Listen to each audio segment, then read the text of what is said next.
నమస్కారం. ఆర్బీసీ ఆధ్యాత్మిక ప్రేక్షక మహాశైలందరికీ కూడా మనం గురు చరిత్రని తెలుసుకుంటున్నాం ప్రతిరోజు కూడా. ఈ యొక్క తెలుసుకునే భాగంలో మొట్టమొదటిగా నాకు ఈ యొక్క దత్తుని యొక్క అనుగ్రహంతో మీ అందరికీ కూడా పరిపూర్ణంగా ఆ దత్తాత్రేయ వారి చరిత్రను వినిపించాలని ససంకల్పంతో ఉన్నాను. ఈ ససంకల్పం సవ్యంగా నెరవేరాలని చెప్పి, నా వాక్కు మీ హృదయాలని తాకాలని చెప్పి, తొలి దైవమైనటువంటి ఆదిపూజ్యుడైనటువంటి గణపతికి నమస్సులు ఘటించి, శుక్లాంబరధరం విష్ణుం శశివర్ణం చతుర్భుజం ప్రసన్నవదనం ధ్యాయేత్ సర్వవిఘ్నోపశాంతయే వక్రతుండ మహాకాయం కోటి సూర్యసమప్రభం నిర్విఘ్నం కురు మే దేవా సర్వకార్యేషు సర్వదా. ఓం శ్రీ గణేశాయ నమః.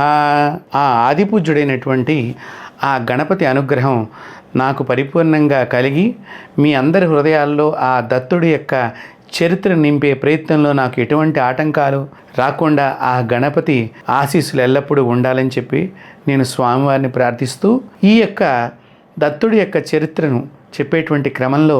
మా గురుదేవులైనటువంటి, అలాగే మా తల్లిదండ్రులైనటువంటి, మొట్టమొదటిగా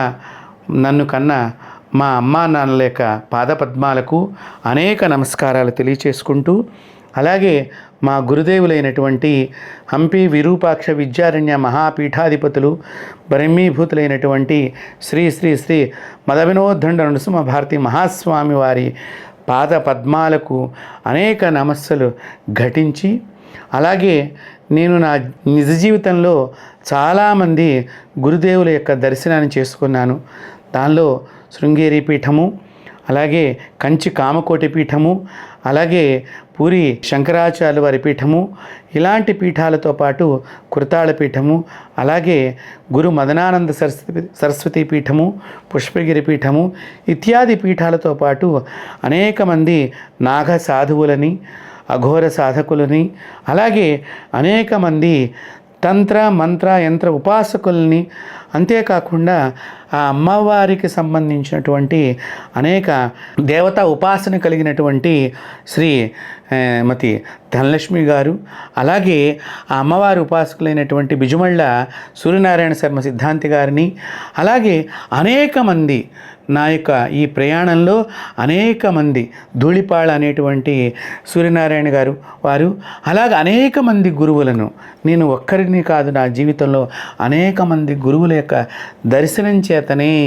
నేను ఈ యొక్క దత్తాత్రేయుల వారి యొక్క అనేక చోట్ల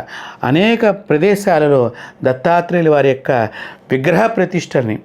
అలాగే కందుకూరి శివానందమూర్తి గారు, అలా ఎంతోమంది గురుదేవుల యొక్క అనుగ్రహాన్ని నేను పొందటం నా చిన్నప్పటి నుంచి కూడా మా నాన్నగారు, అలాగే అద్వైత ద్వైత విశిష్టాద్వైత సంప్రదాయంలో ఉండేటువంటి శంకరాచార్య సంప్రదాయము, వైష్ణవ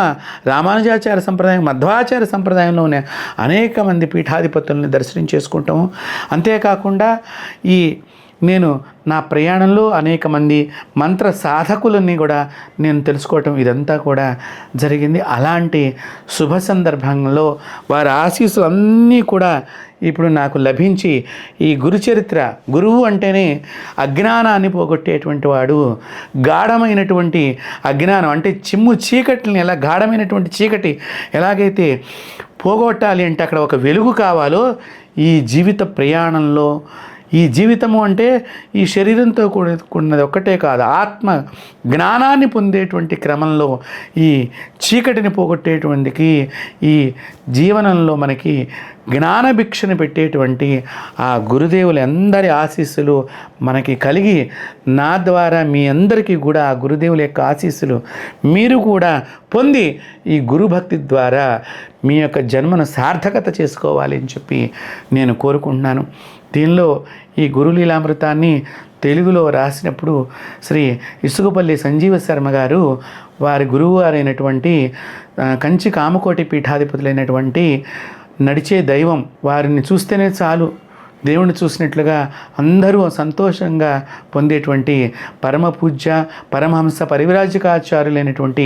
జగద్గురువులు అయినటువంటి కంచి కామకోటి పీఠాధిపతులైనటువంటి శ్రీ శ్రీ శ్రీ శ్రీ చంద్రశేఖరేంద్ర సరస్వతి మహాస్వామి వారి పాద పద్మాలకు అంజలి ఘటించి వారి ఈ పుస్తకాన్ని తెలుగులోకి అనువదించారన్నట్లుగా వారు సెలవిచ్చారు. అలాంటి చంద్రశేఖరేంద్ర సరస్వతి మహాస్వామి వారి పాద పద్మాలకు, అలాగే శృంగేరిలో చంద్రశేఖర భారతి మహాస్వామి వారి పాద పద్మాలకు అంజలి ఘటించి ఈ యొక్క గురు లీలామృతం మీ అందరికీ కూడా వినిపించాలని చెప్పి నేను ఆ భగవంతుడైనటువంటి ఆదిపూజ్యుడైనటువంటి మంగళం వక్రతుండాయ, మంగళం హేరంభాయ, మంగళం స్కందపూర్వజాయ, మంగళం పార్వతీపుత్రాయ. కాబట్టి అలాంటి మంగళకరుడు అయినటువంటి ఆ గణపతి ఆదిపూజ్యుడు ఆది గణపతి సాక్షాత్తు ఆయన్ని స్మరణం చేస్తేనే చాలు మనందరి పనులు ఎటువంటి ఆటంకాలు లేకుండా, అలాగే ఈ గురులీలామృతం అనేటువంటి కథలు ఎటువంటి ఆటంకాలు లేకుండా, ఇది కథ కాదు జరిగినటువంటి వాస్తవ సంఘటనలన్నింటినీ కూడా మీ ముందు ఉంచే ప్రయత్నంలో నాకు ఆ గణపతి అనుగ్రహంతో పాటు ఆ గురువుల యొక్క అనుగ్రహాన్ని కూడా ఆ గణపతి ఆదిపూజ్యుడైనటువంటి రాజ్య గణపతి, సిద్ధ గణపతి, బుద్ధి గణపతి, హేరంభ గణపతి అయినటువంటి హరిద్రా గణపతి యొక్క అనుగ్రహం నాకు కలిగిన ద్వారా మీ అందరికీ కూడా ఆ గణపతి ఆశీస్సులతో మీరందరూ కూడా శ్రద్ధగా ఈ కథామృతాన్ని మీరు కూడా అందరూ కూడా విని ఆస్వాదన చేసి చివరిలో జరిగేటువంటి దత్తాత్రేయుల వారి యొక్క హోమ కార్యక్రమంలో మీరందరూ కూడా పాల్గొని ఆ దత్తుడి యొక్క అనుగ్రహానికి పరిపూర్ణ ఆశీస్సులు పొందాలని చెప్పి కోరుకుంటూ స్వస్తి.